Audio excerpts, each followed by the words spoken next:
हाय student, desire point channel पे आप सभी का स्वागत है। आज हम लोग क्लास 11 के नए चैप्टर निंदा रस को पढ़ते हैं और निंदा में कितना आनंद है ये तो आप ऑलरेडी जानते हैं। इसी को हम आगे बढ़ाएंगे अपने लेखक के शब्दों में। लेखक ने जो ये रचना की है इसमें क्या क्या बतलाया है हरिशंकर परसाई जी ने, ये हम इस चैप्टर में जानेंगे। कैसे क्या ये आपको व्यक्त करने का प्रयास कर रहे हैं। हरिशंकर परसाई जी के बारे में थोड़ा बहुत जान लीजिए कि इनका जन्म 22 अगस्त सन 1924 ईस्वी को हुआ था। 22 अगस्त सन 1924 ईस्वी को इनका जन्म हुआ था। जन्म स्थान है जमानी, जो पड़ता है होशंगाबाद, मध्य प्रदेश में। ठीक है। इनके जो है संपादन इन्होंने किया, लेखन विधा भी रचना किया। भाषा इनकी बहुत ही सरल रही, सरल खड़ी बोली थी। शैली जो थी व्यंग्यात्मक शैली का प्रयोग किया, व्यंग्यात्मक, व्यंग जिसको कहते हैं। तो मेन जन्म याद रखिएगा क्योंकि आपने साहित्यिक परिचय और रचनाएं लिखने को आता है।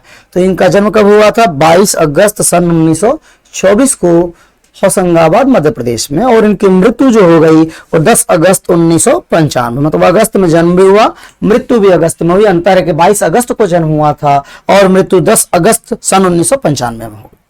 तो इस तरह से आपको थोड़ा बहुत याद रखना है। बाकी हरिशंकर परसाई जी का साहित्यिक परिचय और रचनाओं को तैयार कर लीजिए क्योंकि इंपॉर्टेंट है। आपके एग्जाम में साहित्यिक परिचय और रचनाएं इनका पूछा जाता है। बाकी तो गद्य से रिलेटेड 10 नंबर का क्वेश्चन आएगा ही आएगा। देखते हैं हम लोग क्या लिखा है। देखिए, लेखक कई महीने बाद आए थे। सुबह चाय पीकर अखबार देख रहा था कि वे तूफान की तरह कमरे में घुसे। ध्यान देखिएगा, एक से दूसरे व्यक्ति की बात की जा रही है। क किसी का नाम है, कोई भी नेम आप ले सकते हैं। कई महीने बाद आए थे, कर कई कोई व्यक्ति है जो कई महीनों के बाद आए थे हमारे यहाँ। सुबह चाय पीकर अखबार देख रहा था कि वे तूफान की तरह कमरे में घुसे। कह रहे कि मैं अभी चाय पीकर पेपर पढ़ ही रहा था कि जैसे तूफान एंट्री करता है, तूफान तेजी से प्रवेश करता है, वैसे वे भी तूफान की तरह से आए, कमरे में घुसे और साइक्लोन की तरह मुझे अपनी भुजाओं में जकड़ा। साइक्लोन जैसे आता, साइक्लोन की तरह से मुझे अपनी भुजाओं में लगा लिया, गले लगा लिया और मुझे धृतराष्ट्र की भुजाओं में जकड़े भीम के पुतले की याद आ गई। तो जैसे मुझे वो गले से लगाया तो मुझे लगा कि जिस प्रकार से धृतराष्ट्र जो है भीम को अपने बाहों में जकड़े हुए थे, जकड़ना चाह रहे थे, वैसे ही वो कह रहे कि धृतराष्ट्र की भुजाओं में जकड़े भीम के पुतले की तरह मुझे याद आ गया कि ऐसा लगा कि मैं वही हूं और मुझे कोई जकड़ रहा है, ऐसा मुझे प्रतीत हुआ। ठीक है, समझ में आ रहा है। कह रहे कई महीनों के बाद व्यक्ति जो आए थे, मैं चाय पी के अभी पेपर पढ़ ही रहा था, वे तूफान की तरह कमरे में प्रवेश किए और मुझे गले लगाए। जब गले लगाए तो भुजाओं के द्वारा, तो मुझे याद आ गया किस प्रकार से धृतराष्ट्र ने भीम को गले लगाया था। सेम वही घटना मुझे याद आ गई। आगे देखिए क्या कह रहे हैं। आगे कह रहे हैं कि अंधे होगा। धृतराष्ट्र ने टटोलते हुए पूछा, कहाँ है भीम? अंधे धृतराष्ट्र ने टटोलते हुए छूते हुए पूछा कि भीम कहाँ है, कहाँ है भीम? आ बेटा तुझे कलेजे से लगा लूं। धृतराष्ट्र ने कहा, आ बेटा तुझे अपने कलेजे से लगा लूं। और जब भीम का पुतला उनकी पकड़ में आ गया तो उन्होंने प्राणघाती स्नेह से उसे जकड़ कर चूर कर डाला। जैसे ही पुतला को आगे कर दिया गया, श्री कृष्ण ने बता दिया था पहले ही, जैसे ही पुतला को आगे किया गया, धृतराष्ट्र ने गले लगाया और पुतले को जो है भीम समझकर उसे चकनाचूर कर दिए। अब उसी प्रकार देखिए घटना का वर्णन क्यों किया जा रहा है, ये आगे आपको समझ में आएगा। कर ऐसे मौके पर हम अक्सर अपने पुतले को अंकवार में दे देते हैं, अंकवार में दे देते हैं, हम अलग खड़े देखते रहते हैं। तो ऐसे मौके पर हम अक्सर अपने पुतले को आगे बढ़ा देते हैं, वो अच्छी बात होती है। दूर खड़े होकर देखते हैं कि क्या हो रहा है क्या नहीं हो रहा है, क्योंकि हम स्वयं चले जाएंगे तो कोई हमें दबा देगा, चकनाचूर हो जाएंगे, हम नष्ट हो जाएंगे। कह रहे तो इसीलिए ऐसे मौके पर हमें क्या करना है, ऐसे मौके पर हम अपने अंकवार में जो है पुतले को दे देते हैं और पुतले को अंकवार में दे देते हैं और अलग खड़े रहते हैं, देखते रहते हैं। आगे क्या कह रहे हैं, क से क्या मैं गले मिला? अरे क आया तो क्या मैं उससे गले मिला? जो स्टार्टिंग बताया गया क नाम, क्या मुझे उसने समेट कर कलेजे से लगा लिया? फिर प्रश्न कह रहे हैं, क्या वो आया मैं उससे गले मिला, क्या उसने मुझे भुजाओं में समेट कर अपने कलेजे से लगा लिया? ये प्रश्न कह रहे हैं। और कह रहे हैं कि हरगिज नहीं, बिल्कुल ऐसा नहीं हुआ, मैंने अपना पुतला ही उसे दिया। कह रहे हैं कि मैं अपना पुतला आगे बढ़ाया, पुतला ही उसे दिया, किसी को तुम गले लगा लो, मैं खुद नहीं गले लगा। कह रहे हैं पुतला इसलिए उसकी भुजाओं में सौंप दिया कि मुझे मालूम था कि मैं धृतराष्ट्र से मिल रहा हूं। कह रहे मैं पुतला इसीलिए आगे बढ़ा दिया कि मुझे भी मालूम था कि धृतराष्ट्र ही और धृतराष्ट्र की तरह ही छल करेगा मेरे साथ भी, इसलिए मैं अपने पुतले को आगे बढ़ा दिया। कह रहे हैं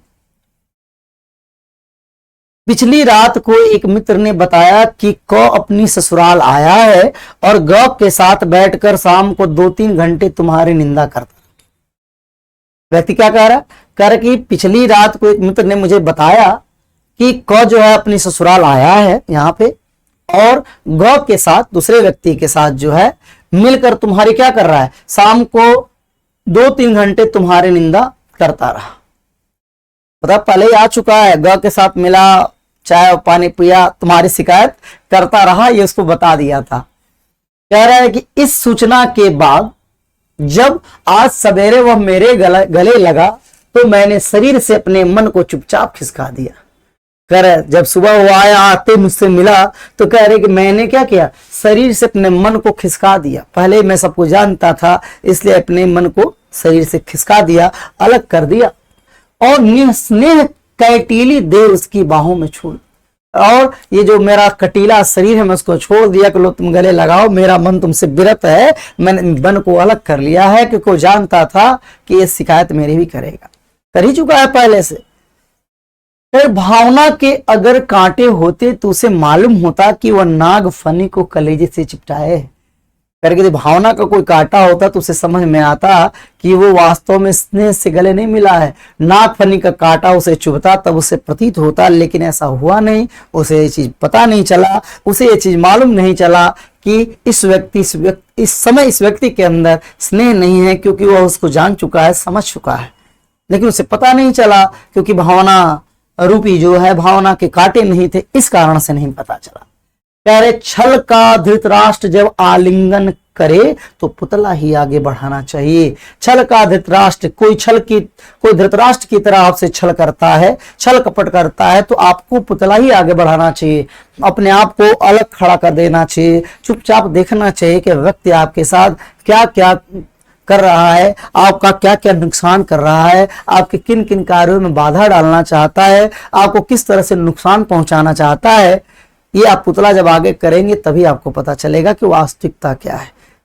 अब आगे देखिए क्या कह रहे हैं, आगे कह रहे हैं कि वह मेरा दोस्त अभिनय में पूरा है। अब मेरा जो दोस्त है ना नौटंकीबाज है, अभिनय करने में तो एकदम कुशल है, निपुण है। कैसे? पर उसके आंसू भर नहीं आए, बाकी मिलन के हर्षोल्लास के सब चिन्ह प्रकट हो गए।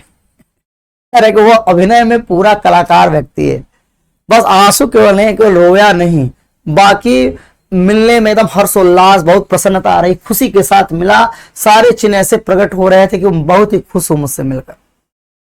वह गहरी आत्मीयता की जकड़ नैनों से छलकता वह असीम स्नेह और वह स्नेहासिक्त वाणी। कह रहा है कि वह गहरी आत्मीयता की जकड़ जब मिला तो एकदम लगा कि स्नेह के साथ मिल रहा है, नैनों से उसके स्नेह छलक रहे थे, बिल्कुल प्रेम छलक रहा था, और वाणी जो वचन वो भी बिल्कुल स्नेह शक्ति, बिल्कुल मृदुल बोल रहा था, कोमल मधुर बोल रहा था, मीठा बोल रहा, जिसको चापलूसी आप कह सकते हैं।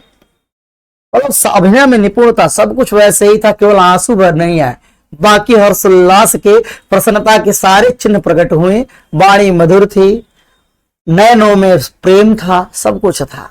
कह रहे हैं आगे, बोला अभी सुबह की गाड़ी से उतरा और एकदम तुमसे मिलने चला आया, जैसे आत्मा का एक खंड दूसरे खंड से मिलने को आतुर रहता है। कहा, बोला कि मैं अभी सुबह की गाड़ी से तुरंत तुम्हारे पास आ गया, कि तुम्हारे बिना मैं रह नहीं सकता। जबकि वो आ चुका था, पहले एक उसके मित्र ने बता दिया था, आ चुका है और तुम्हारी शिकायत भी किया है, लेकिन क्या कह रहा है कि मैं आज सुबह की गाड़ी से ही तुरंत तुम्हारे पास आ गया, क्योंकि आत्मा के एक खंड दूसरे खंड से अलग नहीं हो सकता, अर्थात तुम मेरे परम मित्र हो, मैं तुम्हारे बिना रह नहीं सकता, इसलिए मैं तुरंत गाड़ी से उतरा नहीं, सुबह की गाड़ी से तुरंत तुम्हारे पास आ गया हूं। अब देखिए पहले झूठ बोल दिया, आते ही झूठ बोला कमबख्त। वो व्यक्ति कह रहा है कि आते ही झूठ बोला कम वक्त, मेरा मित्र आते ही झूठ बोल दिया। होता है ना कभी कभी, आपको फ्रेंड होते हैं, फोन करेंगे नहीं, कहा अरे यार कई बार फोन मिला है, मिला ही नहीं तुम्हारा फोन, और आएंगे तो मार दौड़ के गले लगे, यार तुमको बहुत याद कर रहे थे, कहाँ थे, ये वो फलान ढिकान। तो वैसे ही ये भी था। खैर सुबह ही के गाड़ी से आए और आते ही तुम्हारे पास आ गए, क्योंकि आत्मा के एक खंड दूसरे खंड से अलग नहीं रह सकता, अर्थात मैं तुम्हारा जिगरी यार हूं, तुम्हारे बिना मैं रह ही नहीं सकता।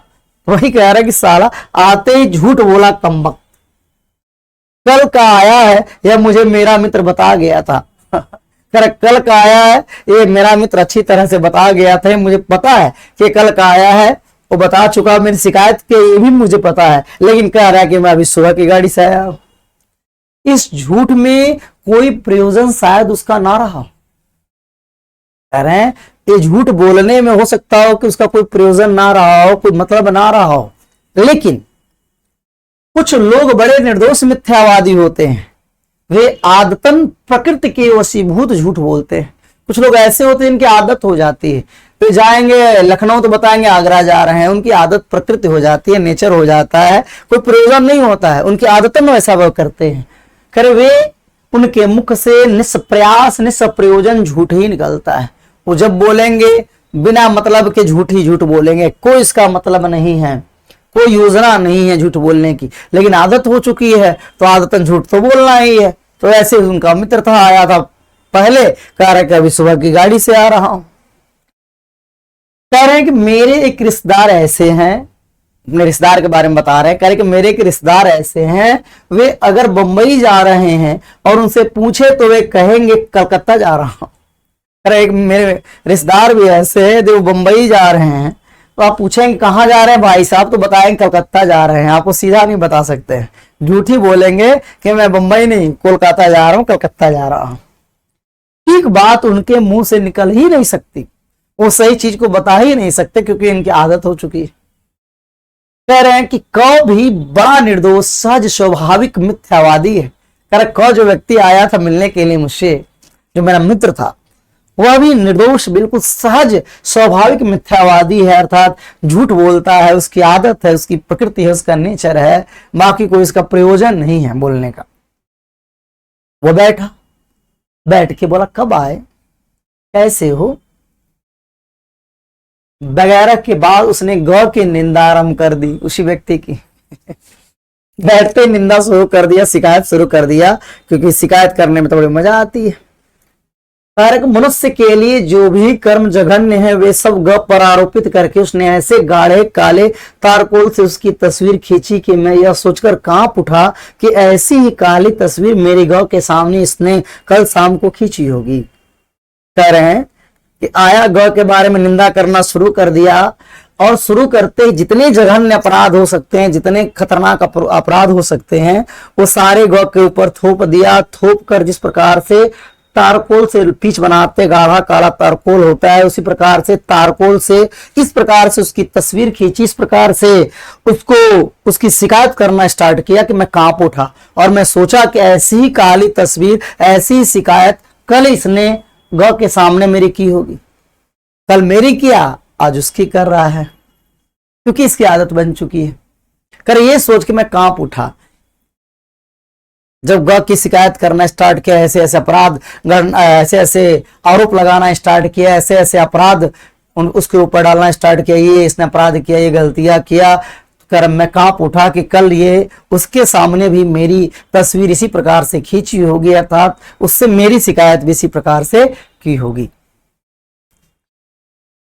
सुबह की बातचीत में ग प्रमुख विषय था।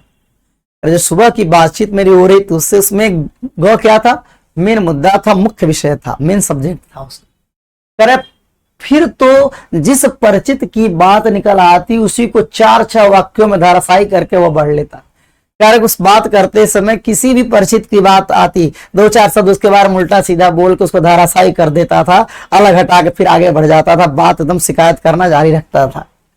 अरे इस तरह करते ही करते अद्भुत है मेरा यह मित्र। कर मेरा वह मित्र जो है वो अद्भुत है, बिल्कुल आश्चर्यजनक है, वंडरफुल है। उसके पास दोषों का कैटलॉग है। अरे जैसे खाने जाते केरला जाता है ना भैया, ये है पनीर, ये हो करके, मेरे उस मित्र के पास 200 का कैटलॉग है, बिल्कुल सूची बना के रखा है। मैंने सोचा कि जब वो हर परिचित की निंदा कर रहा है तो क्यों ना मैं लगे हाथों विरोधियों की गत इसके हाथों करा लूं। कर मैंने भी सोचा सबकी शिकायत कर ही रहा है तो मेरे जो विरोधी है उनका नाम भी एक एक करके लेता जाऊं और ये उनको परास्त करता जाएगा, धराशायी करता जाएगा, क्यों ना मैं भी करा लूं। फिर उन्होंने क्या किया, कहा क्यों मैं अपने विरोधियों का नाम लेता गया और वह उन्हें निंदा की तलवार से काटता चला। फिर मैंने भी क्या किया, मैं अपने विरोधियों का नाम लेता गया और वो अपने निंदा की तलवार से उनको काटता चला गया, धराशायी करता गया, काटता चला गया। जैसे लकड़ी चीरने की आरा मशीन के नीचे मजदूर लकड़ी का लट्ठा खिसकाता जाता है और वह चीरता जाता है, वैसे ही मैंने विरोधियों के नाम एक एक कर खिसकाते गए और वह उन्हें काटता गया। कह रहे कि जिस प्रकार से मजदूर लकड़ी चीरने की आरा मशीन के नीचे क्या करते हैं, लकड़ी का लट्ठा खिसकाते जाते हैं और मशीन क्या करती है, उसे लकड़ी को चीरते जाती है, कर उसी प्रकार से मैंने भी विरोधियों का नाम एक एक करके खिसकाता गया और वह उन्हें काटता गया। मुझे बहुत आनंद आ रहा था, मजा आ रहा था जब वह मेरे विरोधियों की शिकायत कर रहा था, क्योंकि जब भी जिससे आप द्वेष रखते हैं, आप अपने विरोधी की जब शिकायत सुनते हैं तो आपको बड़ी आनंद मिलता है। कह रहे कि मुझे भी जब वो उनकी निंदा कर रहा था, तलवार की धार से उनको काट रहा था निंदा रूपी तलवार से, तो मैं बड़ी प्रसन्न हो रहा था, मुझे बड़ी मजा आ रहा था। कह रहे दुश्मनों को रण क्षेत्र में एक के बाद एक कटकर गिरते हुए देखकर योद्धा को ऐसा ही सुख होता होगा। मैंने सोचा कि रण क्षेत्र में जब दुश्मन एक के बाद एक कटकर गिरते होंगे तो योद्धा इसी प्रकार से प्रसन्न होता होगा जैसे आज मैं हो रहा हूं कि मैं एक एक करके अपने विरोधियों का नाम लेता जा रहा हूं और यह इन्हें धराशायी करते जा रहा है। जैसे जिस प्रकार का आनंद मुझे अभी हो रहा है उसी प्रकार से योद्धाओं को होता होगा जब रण क्षेत्र में दुश्मन एक एक करके कटकर गिरते जाते होंगे, धराशायी होते जाते होंगे। कह रहे आगे, मेरे मन में गत रात्रि के उस निंदक मित्र के प्रति मैल नहीं रहा। कल पिछली रात को जो उसने मेरा शिकायत किया था, इस बारे में मेरे अंदर किसी प्रकार का कोई मैल नहीं रहा। इस बारे में थोड़ा सा भी मैं चिंता नहीं किया। क्यों नहीं किया, तो दोनों एक हो गए उस समय, क्योंकि वो निंदा दूसरे की, मेरे विरोधी की कर रहा था, तो मुझे मजा आ रहा था, इसीलिए हम दोनों क्या हो गए उस समय, एक हो गए। भेद तो रात्रि के अंधकार में ही मिटता है, दिन के उजाले में भेद स्पष्ट हो जाते हैं। कारण कि रात्रि का जब अंधकार आता है तभी भेद मिटता है, उसमें कुछ समझ में नहीं आता। उजाला जैसे ही होता है भेद मिट जाता है। इसीलिए वो भी निंदा कर रहा था, मैं भी निंदा करवा रहा था, दोनों एक हो गए, दोनों का मेल हो गया। अरे निंदा का ऐसा ही भेद नाशक अंधेरा होता है। 3-4 घंटे बाद जब वह विदा हुआ तो हम लोगों के मन में बड़ी शांति और तुष्टि थी। कर 3-4 घंटे जब हम लोगों ने बात किया, बात करके जब वह मुझसे विदा ले लिया, चला गया, तो हम दोनों जो है बड़ी संतुष्ट थे। शांति, एक अलग की शांति थी, तुष्टि थी, हमें संतुष्टि थी कि चलो उसने जो है हमारे विरोधियों का अंत कर दिया, एक एक करके उनका नाम लेता गया और मेरे विरोधी धराशायी होते गए, जिससे कह रहे कि मुझे भी बहुत शांति मिली, एक शांति मुझे महसूस हुई और संतुष्टि भी हुई कि कम से कम मेरे विरोधी भी ध्वस्त हो गए। इस प्रकार से कह रहे निंदा का मजा ही अलग होता है। निंदा रस इसीलिए चैप्टर का नाम पड़ा है, क्योंकि निंदा जब कर रहा था तो भी आनंदित हो रहा था, और जब ये करवा रहे थे तो इनको भी आनंद मिल रहा था विरोधियों की निंदा को सुन के। इसलिए चैप्टर का नाम ही पड़ गया निंदा रस, नाम पड़ गया कि निंदा में बहुत है रस, अर्थात निंदा में रसी रस है। आगे अभी इस चैप्टर में आपको और पढ़ना है, तो आगे देखते हैं। लेकिन दुश्मनों को रण क्षेत्र में एक के बाद एक कटकर गिरते हुए देखकर योद्धा को ऐसा ही सुख होता है होगा। मेरे मन में गत रात्रि के उस निंदक मित्र के प्रति मैल नहीं रहा, दोनों एक हो गए। भेद तो रात्रि के अंधकार में ही मिटता है, दिन के उजाले में भेद स्पष्ट हो जाते हैं। निंदा का ऐसा ही भेद नाशक अंधेरा होता है। 3-4 घंटे बाद जब वह विदा हुआ तो हम लोगों के मन में बड़ी शांति और तुष्टि थी। ये मैं कल पढ़ाया था कि जब वो शिकायत कर रहा था तो मैं भी अपने विरोधियों का नाम एक एक करके देता गया, उसके सामने रखता गया और अपने तलवार से उसे काटता गया, शब्द रूपी तलवार से। तो मुझे बहुत प्रसन्नता हुई, एक अलग सी शांति मिली, तुष्टि मिली, जैसे उसे मिली मुझे भी मिली। ये सारी चीजें मैं पढ़ा दिया था। आइए आगे देखते हैं इन्होंने क्या कहा। आगे कह रहे कि निंदा की ऐसी महिमा है, निंदा की इसी प्रकार की महिमा है कि अपने विरोधी की यदि शिकायत हो रही है तो वो सुन के हमें प्रसन्नता होता है। कह रहा है कि निंदा की ऐसी ही महिमा है, वो 4 निंदकों को एक जगह बैठकर निंदा में निम्न देखिए। 2-4 जो है वो नहीं है, 2 है।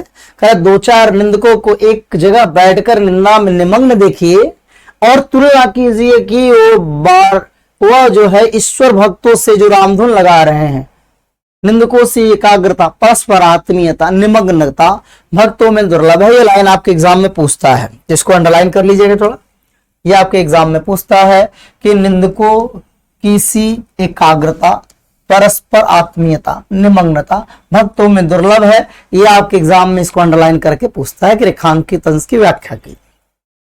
देखिए क्या लिखा है कि 2-4 निंदकों को आप एक साथ बैठा दीजिए, देखिए उनमें कितनी निमग्नता है, कितना मग्नता से, कितने तल्लीनता से वो अपना निंदा का काम, शिकायत का काम कर रहे हैं। वैसी तल्लीनता आपको राम भक्त में नहीं मिलेगा, ईश्वर के धुन रमाने वालों में नहीं मिलेगा, जैसा कि निंदकों में मिलता है।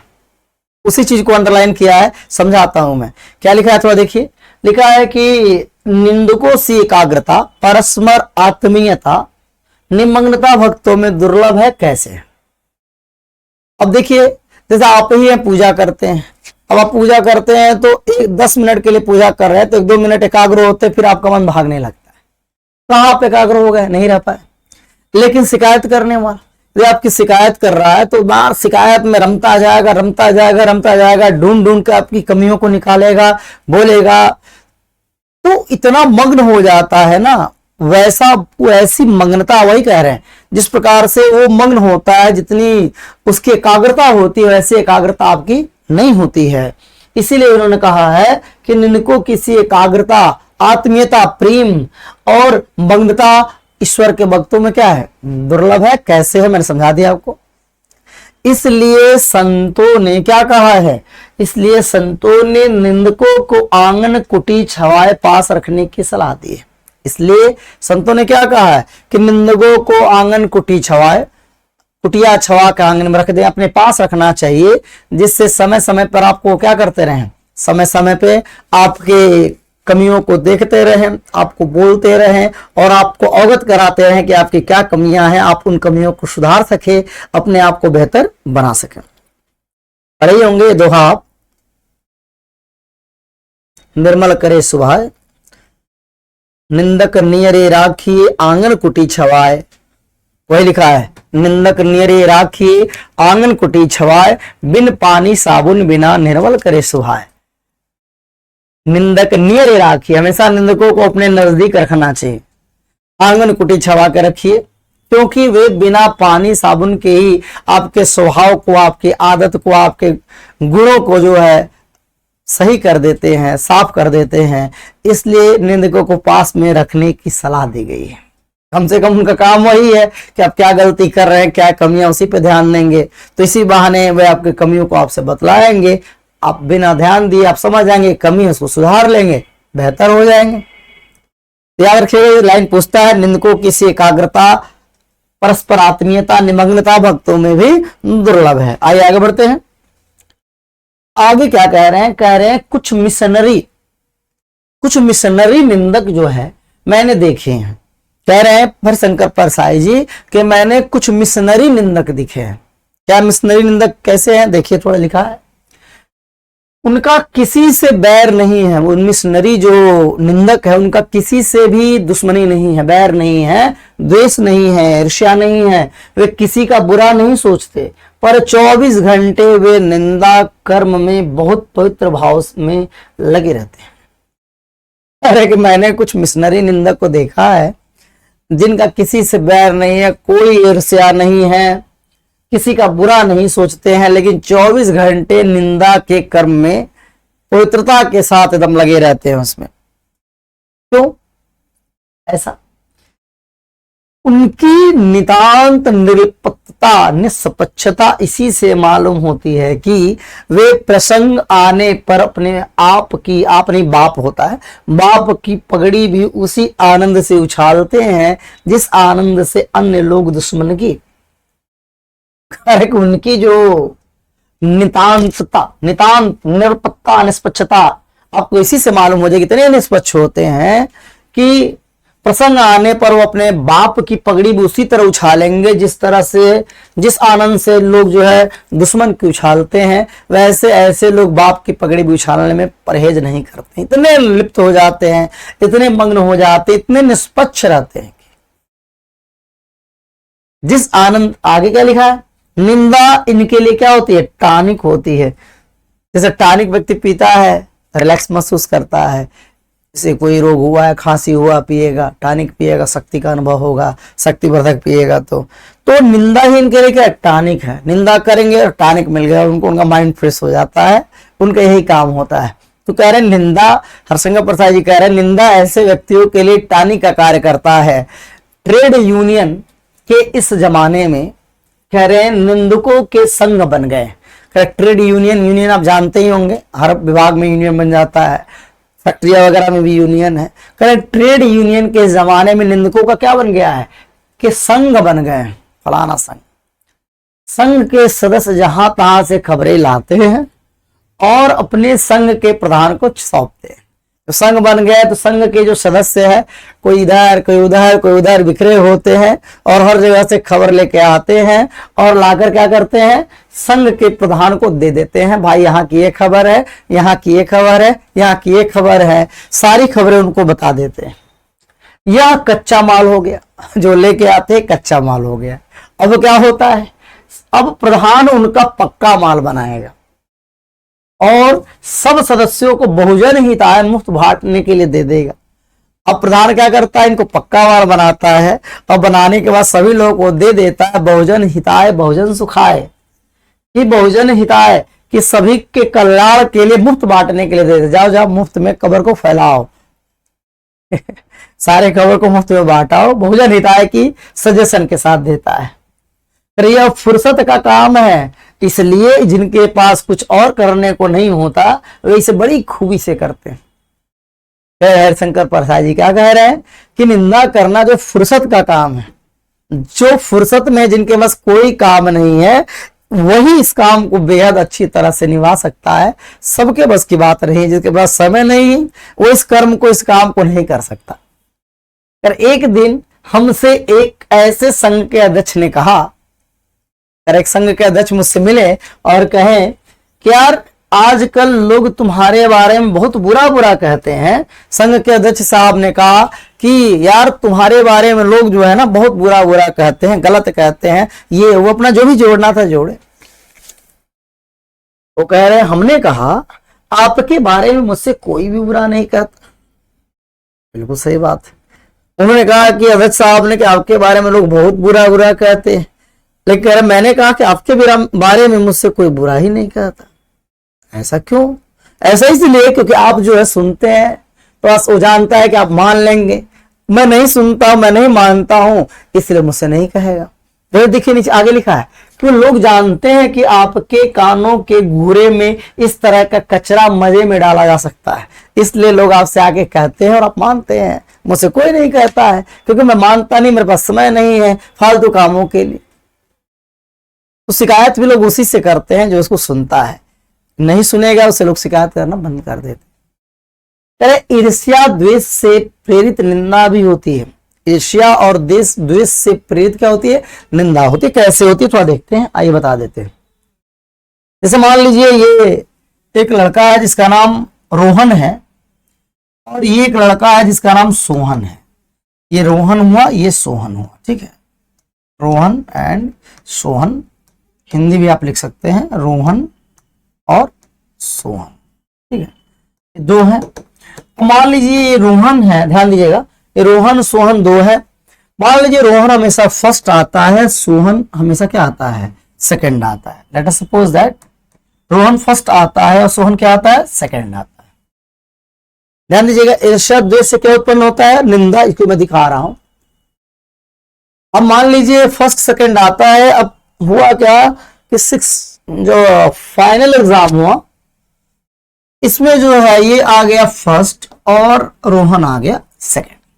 फिर अगला क्लास गया, अगले क्लास में भी जब ये फर्स्ट आया तो ईर्ष्या तो रोहन को हुआ ना, क्योंकि रोहन अब सेकंड आ गया। लेकिन करे क्या, डायरेक्ट बोल नहीं सकता, बोला अरे यार तुक्का मार के आ गया होगा।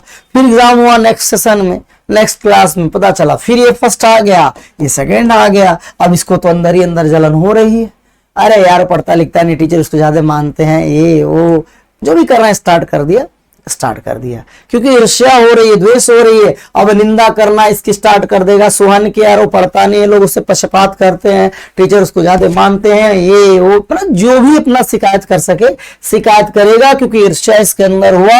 और ईर्ष्या द्वेष जैसे ही उत्पन्न हुआ, इससे क्या प्रेरित हुआ, इससे प्रेरित हुआ निंदा। और ये जो है रोहन सोहन के बारे में निंदा करना प्रारंभ कर दिया। इसीलिए कहा गया है कि ईर्ष्या द्वेष से प्रेरित क्या होती है, निंदा भी होती है। मुझे उम्मीद है कि आप लोगों को ढंग से समझ में आ गया होगा। तो इस तरह से आपको चीजों को क्लियर करना है, जिससे कि एग्जाम में कोई भी प्रॉब्लम ना हो। व्याख्या करने के लिए कहा है, अपने मन से क्या कीजिए, ये नहीं किताब में क्या लिखा उसी के भरोसे मत बैठिए, ठीक है। आइए देखते हैं अब आगे क्या लिखा है। आगे लिखा है कि लेकिन इसमें वह मजा नहीं जो मिशनरी भाव से निंदा करने में आता है। लेकिन इसमें वो मजा नहीं जो मिशनरी भाव से निंदा करने में मजा आता है, वो इसमें नहीं है। और मिशनरी भाव पर बताए थे आप लोग कैसे क्या होता है। इस प्रकार का निंदक बड़ा दुखी होता है बेचारा। इस प्रकार का निंदक क्या होता है, बहुत दुखी होता है। ईर्ष्या द्वेष से 24 घंटे जलता है। इतना ईर्ष्या करेगा ना द्वेष कि 24 घंटा उसी में जलता रहेगा, और निंदा का जल छिड़क कर कुछ शांति अनुभव करता है। जैसे किसी से निंदा कर देगा तो लगेगा उसको कुछ मिल गया, कुछ उसे रिलैक्स मिला, कुछ आराम मिला, क्योंकि 24 घंटे निंदा में ही जल रहा है ईर्ष्या द्वेष में। जैसे किसी से निंदा कर देगा तो उसे लगेगा कुछ रिलैक्स महसूस हुआ है।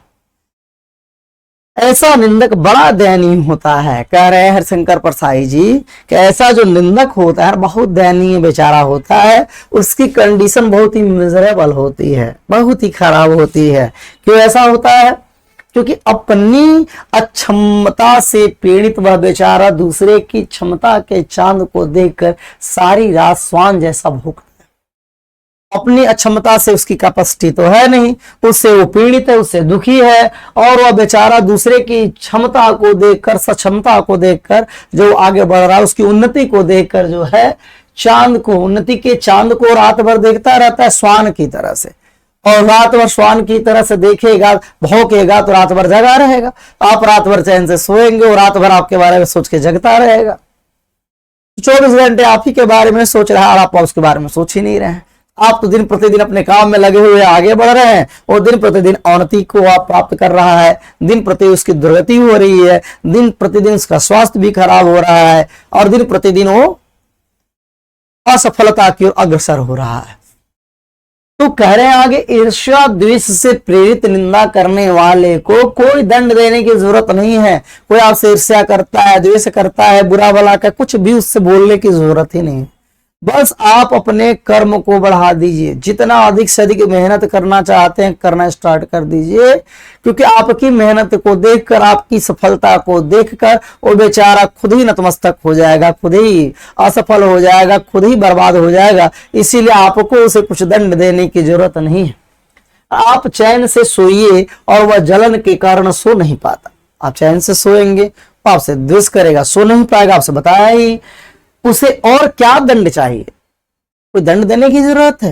निरंतर अच्छे काम करते जाने से उसका दंड भी सख्त होता जाता है। आप जितने अच्छे काम करते जाएंगे, जितना आगे बढ़ते जाएंगे, उसका दंड उतने गुना और अधिक बढ़ता जाएगा, अपने आप बढ़ते जाएगा। इसीलिए उसे दंड देने की जरूरत आपको नहीं है। जैसे एक कवि ने एक अच्छी कविता लिखी है। क्या लिखी कविता, कि ईर्ष्याग्रस्त निंदक को कष्ट होगा, अब अगर एक और अच्छी लिख दी तो उसका कष्ट दोगुना हो जाए। करेक्ट, मैं कविता लिख दूं तो जो ईर्ष्याग्रस्त निंदक उसको कष्ट होगा, एक और लिख दूं तो उसका कष्ट दोगुना बढ़ जाएगा। तो उसी प्रकार से आप एक बार सफल हुए तो आपसे ईर्ष्या कर रहा, उसका कष्ट बढ़ेगा ही। दोबारा सफल हो गए, कष्ट दोगुना बढ़ गया। तीसरी बार किसी बड़े काम में सफल हो गए, तिगुना बढ़ गया। तो आपको उसको दंड देने की जरूरत नहीं है, वो खुद ही दंडित होता जाता है आपकी सफलता को देखकर। अब यहाँ पे जो लाइन है बहुत अच्छी लाइन है, और आपके एग्जाम में पूछता है कि निंदा का उद्गम जो है हीनता और कमजोरी से होता है कैसे, हाउ कैन पॉसिबल दिस। यही मैंने आपको दिया था एग्जाम्पल 2 लड़कों का, तो वही था ये कि जब मान लीजिए ये रोहन और सोहन का मैंने बताया था आपको कि रोहन है, ये सोहन है, ये मैंने बताया था कि मान लीजिए रोहन हमेशा फर्स्ट आता है, सोहन सेकंड आता है। अब किन्हीं कारणों से सोहन मेहनत करना स्टार्ट कर दिया और सोहन जो है फर्स्ट आ गया, रोहन सेकंड आ गया, तो अब रोहन को तो जलन स्टार्ट हुआ। रोहन कहता है अरे यार तुक्का मार के आ गया होगा, हम ही पढ़ने में तेज है, ये हो। दोबारा एग्जाम हुआ, फिर पता चला कि जो है सोहन फर्स्ट आ गया, सेकंड आ गया, तो अब निंदा करना स्टार्ट करता है, यार उसको टीचर ज्यादा मानते हैं, ये वो, शिकायत करना स्टार्ट कर देता है। क्यों ऐसा होता है? क्योंकि इसके अंदर ईर्ष्या, ये इससे आगे नहीं बढ़ पा रहा है। रोहन जो है मेहनत करके इससे आगे नहीं बढ़ पा रहा है, तो ईर्ष्या इसके अंदर हो रहा है, हीनता की भावना आ रही है कि यार मैं इससे आगे नहीं बढ़ पा रहा हूं, मैं कमजोर हो चुका हूं। अपनी कमजोरी को छुपाने के लिए, अपने आप को बेहतर दिखाने के लिए वह दूसरे से उसकी शिकायत करना स्टार्ट कर देता है। इसीलिए कहा गया है कि निंदा का उद्गम जो है वह हीनता और कमजोरी से होता है। निंदा की जो उत्पत्ति होती है वह हीनता और कमजोरी से होती है। इसीलिए परिसाई जी ने कहा है कि मनुष्य अपनी हीनता से दबता है, वह दूसरों की निंदा करके ऐसा अनुभव करता है कि वे सब निकृष्ट हैं और वह उनसे अच्छा है। जब अपनी हीनता से दबेगा तो क्या करेगा? दूसरे के बारे में शिकायत करेगा, अपने आप को श्रेष्ठ दिखाने का प्रयास करेगा, उस व्यक्ति को नीचा दिखाने का प्रयास करेगा। उसके अहम की इससे तुष्टि होती है। कम से कम वो इसी बात से तो प्रसन्न मन ही मन हो लेता है कि मैं ही बेस्ट हूं, वो बेस्ट नहीं है। बड़ी लकीर को कुछ मिटाकर छोटी लकीर बड़ी बनती है। जो जो कर्मक्षीण होता जाता है तो निंदा की प्रवृत्ति बढ़ती जाती है। सारी लाइनें जो आप पढ़ रहे हैं ना अभी, ये सब इंपॉर्टेंट है, ध्यान रखिएगा सब। बड़ी लकीर को मिटाकर, क्या लिखा है थोड़ा देखिए, लिखा बड़ी लकीर को कुछ मिटाकर छोटी लकीर बड़ी बनती है। ठीक है, बड़ी लकीर है, मान लीजिए ये छोटी लकीर है। अब हम इसको मिटा दिया जाए, देखिए जैसे ये रहा, ये रह जाए, मैंने इसको मिटा दिया, यहां ये पूरा मिटा दिया, ये भी मिटा दिया। अब देखिए तो बड़ी लकीर छोटी होगी कि नहीं? तो ये तो कह रहा है ना कि बड़ी लकीर को कुछ मिटाकर ही छोटी लकीर बड़ी बनती है। अब बड़ी लकीर को कैसे मिटाएंगे? पूरी तरह बर्बाद कर दिया मैंने? नहीं, आप छोटे हैं, मान लीजिए आप अपने कर्म को बढ़ा दीजिए। अपने कर्म को बढ़ाएंगे, मान लीजिए आप 4 घंटा पढ़ते हैं, आप 7 घंटा पढ़ना स्टार्ट कीजिए, तो आपका कर्म बढ़ा तो धीरे धीरे ये लाइन भी बढ़ेगी, बढ़ते बढ़ते बढ़ते कर्म बढ़ता जाएगा, आपकी सफलता बढ़ती जाएगी और आपकी लाइन बड़ी हो जाएगी। ये अच्छी बात है। तो मनुष्य अपने कर्म के द्वारा, कर्म जैसे जैसे बढ़ता है ना, वैसे वैसे आपकी सफलता बढ़ती जाती है। कि कर्म के द्वारा, अच्छे कर्म के द्वारा ही ईर्ष्या, द्वेष और उससे उत्पन्न निंदा को मारा जा सकता है। इसका एकमात्र केवल यदि कुछ साधन है तो वह है कर्म। वही लिखा है, वही मैंने कहा कि आप अपने कर्म को कीजिए। जब कर्म को बढ़ा देंगे, काम करने की क्षमता को बढ़ा देंगे, तो आप खुद ही बड़े हो जाएंगे, आपकी लकीर बड़ी हो जाएगी। तो मिटाने की जरूरत ही नहीं है, अपने काम को करते जाना है। क्योंकि कर्म के द्वारा ही, अच्छे कर्म के द्वारा ही आप अपने आप को आगे बढ़ा सकते हैं। और कर्म ही ईर्ष्या, द्वेष और इससे उत्पन्न निंदा को क्या करता है? मारता है, खत्म करता है। ओनली वर्क, कर्म। इसीलिए कहा गया कर्म देवाधिका रस्ते मां फलेषु कदाचन। जो जो कर्म क्षीण होता जाता है तो निंदा की प्रवृत्ति बढ़ती जाती है। जैसे जैसे आपका काम करने की क्षमता कम होती जाएगी, आप अपने प्रतिद्वंदी से आप जो है ईर्ष्या करना स्टार्ट करेंगे, ईर्ष्या की भावना बढ़ती जाएगी। ईर्ष्या की भावना जैसे जैसे बढ़ेगी वैसे वैसे आपकी निंदा की भावना, आपकी शिकायत करने की भावना, उस व्यक्ति के बारे में गलत सोचने की भावना, उसी के बारे में दिन रात सोचने की भावना, उसके बारे में केवल गलत अफवाह फैलाने की भावना आपके अंदर बढ़ती जाएगी। क्योंकि आप दूसरे व्यक्ति से उसके बारे में शिकायत इसलिए करेंगे क्योंकि आप उससे अपनी प्रशंसा करेंगे, उसकी शिकायत करेंगे और उसको नीचा दिखाने का प्रयास करेंगे। लेकिन कभी आपने क्या सोचा है कि वही व्यक्ति जब उससे मिलेगा, उसके बारे में जानेगा और जान जाएगा कि नहीं ये व्यक्ति जो है क्या है, सही है, तो वही व्यक्ति क्या करेगा? वो व्यक्ति आपसे जो है नफरत करने लगा। वो जान जाएगा कि आप उसकी शिकायत कर रहे थे, वो व्यक्ति वैसा था ही नहीं। इस बात को भी आपको ध्यान देना है। आगे बढ़ते हैं, क्या लिखा है? कह रहे कठिन कर्म ही ईर्ष्या, द्वेष और उनसे उत्पन्न निंदा को मारता है। मैं बता चुका हूं पहले, कठिन कर्म। यदि वही जो रोहन और सोहन का बताए थे, वही रोहन जो है मेहनत कर देता, अपने कर्म को कठिन कर देता, काम करने को बढ़ा देता, तो फर्स्ट आने लगता फिर से। आने लगता तो ईर्ष्या नहीं करनी पड़ती, द्वेष नहीं होता और निंदा भी उसे नहीं करना पड़ता। तो कठिन कर्म ही ईर्ष्या, द्वेष और उनसे उत्पन्न निंदा को मारता है। तो कोई आपसे कहता है कि आप 90% नहीं ला पाओगे, तो आप उसे झगड़ा मत कीजिए, फालतू बस मत कीजिए। आप अपनी मेहनत को बढ़ा दीजिए ना। आप 6 घंटा पढ़ते हैं, 8 घंटा पढ़िए। मेहनत इतना बढ़ा दीजिए, जिस दिन आप 90% 92% लाएंगे, उसी दिन वह व्यक्ति जो है आपसे बोलेगा नहीं, नहीं किसी से बोलेगा, क्योंकि उसको रिजल्ट मिल गया और आपने आंसर भी दे दिया। तो कठिन कर्म के द्वारा ही ईर्ष्या, द्वेष और इससे उत्पन्न निंदा को आप क्या कर सकते हैं, मार सकते हैं। दोबारा निंदा करने में सोचेगा क्या 90% मैंने कहा है तो 92 ला दिया। इंद्र बड़ा ईर्ष्यालु माना जाता है। जो इंद्रदेव है बहुत ईर्ष्यालु माने जाते हैं, क्योंकि वह निठल्ला है। स्वर्ग में देवताओं को बिना उगाया अन्न वे बनाया महल और बिन बोए फल मिलते हैं। अकर्मण्यता में उन्हें अप्रतिष्ठित होने का भय बना रहता है, क्योंकि सब कुछ फ्री में मिल जाता है। तो अकर्मण्यता है, आलस्य है। अब आलस्य है तो उन्हें अप्रतिष्ठित होने का, अपने पद से पदच्युत होने का, अपना पद छीने जाने का डर लगा रहता है। इसलिए कभी मनुष्यों से उन्हें ईर्ष्या होती है। यही रीजन है कि उन्हें मनुष्यों से ईर्ष्या होने लगती है, कि कहीं ऐसा ना हो कि मनुष्य हमसे आगे निकल जाए। निंदा कुछ लोगों की पूंजी होती है, कुछ लोगों तो निंदा को ही पूंजी बना लेते हैं। निंदा उनके लिए पूंजी का काम करता है। निंदा उनके लिए, जिस प्रकार से हम धन को इकट्ठा करते हैं, इकट्ठा करके किसी बिजनेस में लगाते हैं, व्यापार करते हैं, वही हमारी पूंजी होती है। इसी प्रकार से कुछ लोग शिकायत को ही पूंजी बना लेते हैं, बड़ा लंबा चौड़ा व्यापार फैलाते हैं इस शिकायत से, चापलूसी से। वे इस पूंजी से कई लोगों की प्रतिष्ठा ही दूसरों की कलंक कथाओं के पारायण पर आधारित होती है। कुछ लोग तो ऐसे हैं जो दूसरों को कलंकित करके ही अपनी कथा स्टार्ट करते हैं, अपनी जीवन शैली को प्रारंभ करते हैं और अपने आप को आगे बढ़ाने की कोशिश करते हैं। बड़े रस विभोर होकर वे जिस किसी सत्य कल्पित कलंक कथा सुनाते हैं और स्वयं को पूर्ण संत समझने की तुष्टि का अनुभव करते हैं। बहुत ही मस्त होकर, स्वस्थ होकर, बिल्कुल मस्ती के साथ, जिसका मन कराया एकदम सत्य कथा जो है, सत्य कथा उनकी जो है कलंकित करके सुनाते हैं। उनकी सही कथा को भी बिल्कुल गलत वे में प्रेजेंट करते हैं और कलंकित कथा को सुनाकर जो है अपने आप को वहीं पे पूर्ण संत सिद्ध करने का प्रयास करते हैं कि मैं तो बहुत संत हूं, मैं तो कोई गलत काम करता ही नहीं। और जो सही व्यक्ति है उसको कलंकित करके गलत बता देता है और तुष्टि का अनुभव करता है, संतुष्टि का अनुभव करता है। उसको लगता है कि मैं इसे बहुत अच्छा काम कर रहा हूं, क्योंकि उसके लिए वही पूंजी होती है और उसी से वो अपना लंबा चौड़ा व्यापार फैलाता है। इसलिए कहा गया है कि निंदक लोग जो है, कुछ लोग जो है, उनके लिए निंदा ही क्या होती है, पूंजी होती है।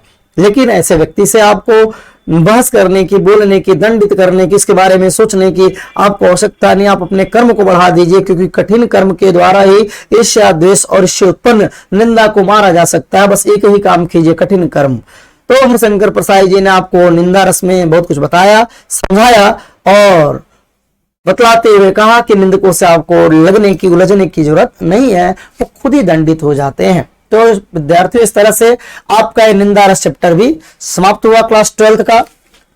फिर हम मिलते हैं अगले लेक्चर में नेक्स्ट चैप्टर के साथ। आप सभी के खिलखिलाते, मुस्कुराते, स्माइल करते हुए चेहरे के साथ। तब तक के लिए बहुत बहुत धन्यवाद।